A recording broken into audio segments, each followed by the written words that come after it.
12월 15일 목요일 새벽 말씀의 시간입니다.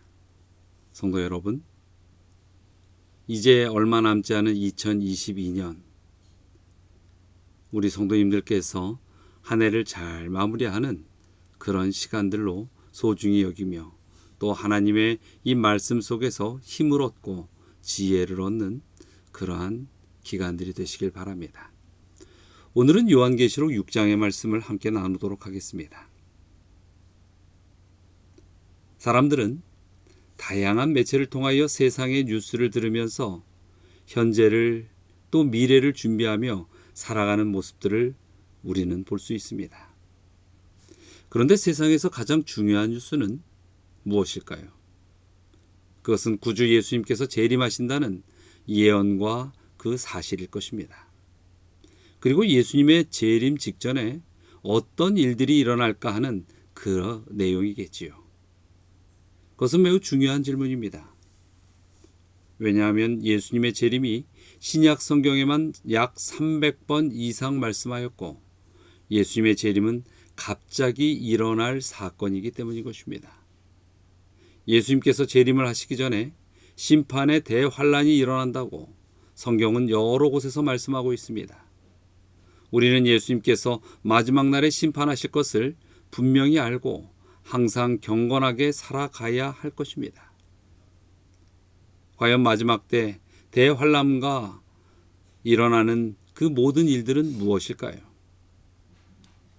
민족 간의 전쟁, 국제전쟁, 곳곳의 기근, 곳곳의 지진, 또 믿는 자들의 무서운 핍박과 미움을 받는 일들, 전염병이 발생하고 거짓 선지자들이 큰 표적과 기사를 통해 믿는 자들을 미혹하며 복음이 온 세상에 전파되고 하늘에서 해와 달들과 별들이 어두워지고 흔들리고 땅에서는 바다와 파도가 크게 혼란하며 능력과 큰 영광으로 예수님께서 재림하시는 그 사실일 것입니다.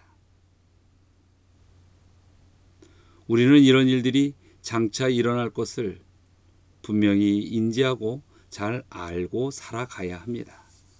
그리고 이 세상에서 더욱 굳센 믿음과 성령과 성경 말씀을 붙잡고 살아가야 할 것입니다. 6장의 말씀에는 어린 양이 7인을 차례로 떼시는 그러한 장면이 나오고 있지요. 7 봉인에 담긴 심판의 이야기입니다. 그리고 심판의 강도가 점점 더 강화되어 가며 설명하고 있는 것을 우리는 볼 수 있지요. 고대의 이 법적인 문서들은 밀랍으로 봉인되어 있는 것을 우리는 역사를 통하여 알 수 있습니다. 고대인들은 여러 절차를 걸쳐서 그 문서들을, 중요한 문서들을 아주 철저히 봉인하고 있었죠. 우선 7 증인의 인장이 날인된 7개의 인으로 봉하고 두루마리를 묶은 끈을 밀랍 인으로 덮는 그런 방법을 썼다라고 성경은 또 설명하고 있지요. 누군가 그 두루마리를 열어서 내용을 바꾸지 못하도록 그러한 일이 있다면 알아차릴 수 있도록 했다는 것이죠.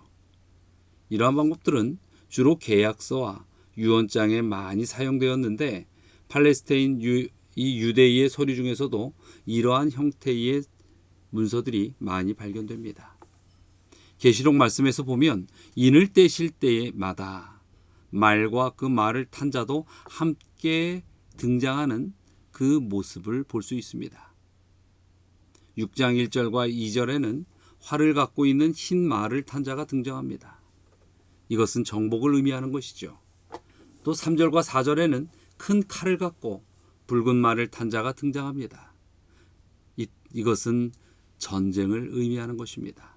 5절과 6절에서는 저울을 갖고 검은 말을 탄 자가 등장합니다.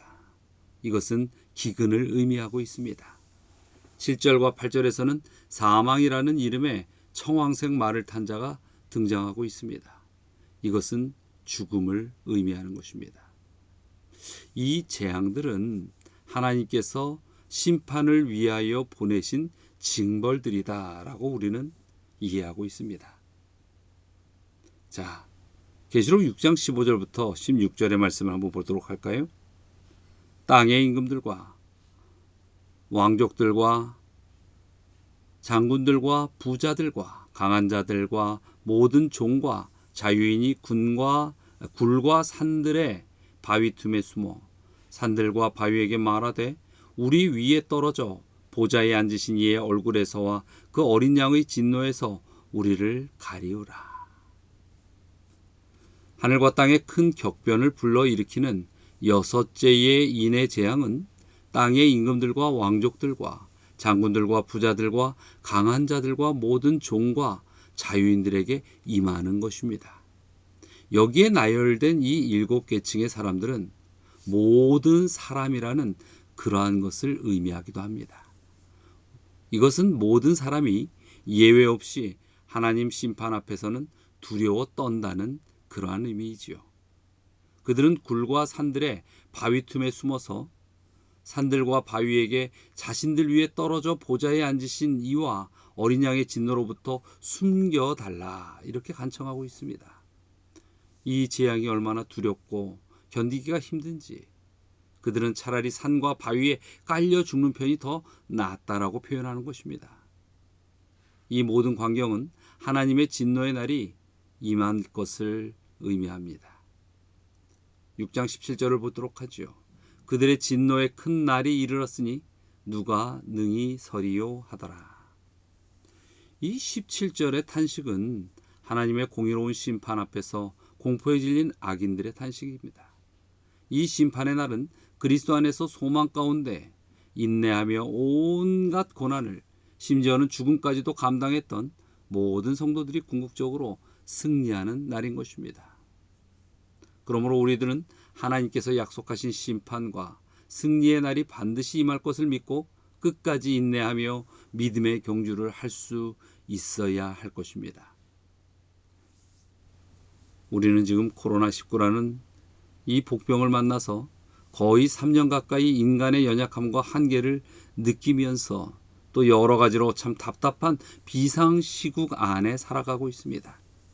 그럼에도 불구하고 아직도 많은 사람들은 마치 심판의 날이 더 이상 없다고 그렇게 생각하며 살아갑니다. 설령 있더라도 본인은 높고 좁은 집에서 살고 있기에 잘 피할 수 있다라는 그런 착각들을 하며 본인이 옳은 대로 살아가고 하나님을 거침없이 대적하는 모습들을 현대일 가운데서 많이 볼 수 있지요. 그러나 하나님의 심판은 아무에게도 예외가 없습니다.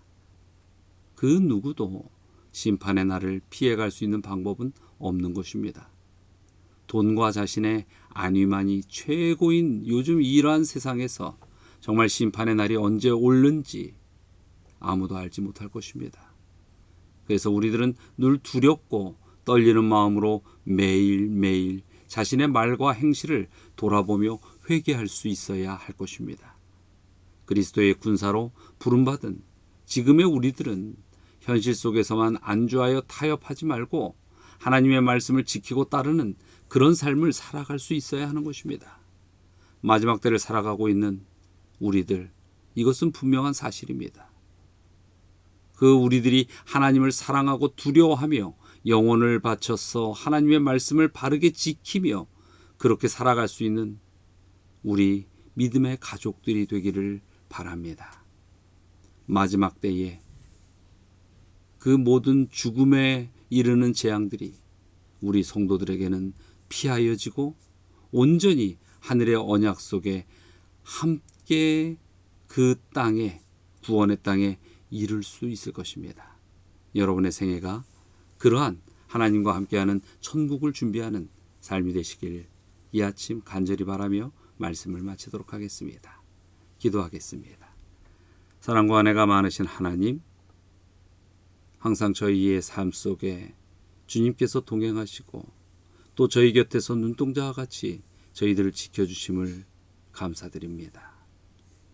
아버지요, 정말로 이 땅에 진노의 그 큰 날이 이르기 전에 더욱더 우리의 믿음이 견고해지고 주님을 따르는 발걸음이 갈등 없이 기쁨으로 주의 그 발걸음에 동행하는 우리 모두가 될 수 있게 하여 주시옵소서.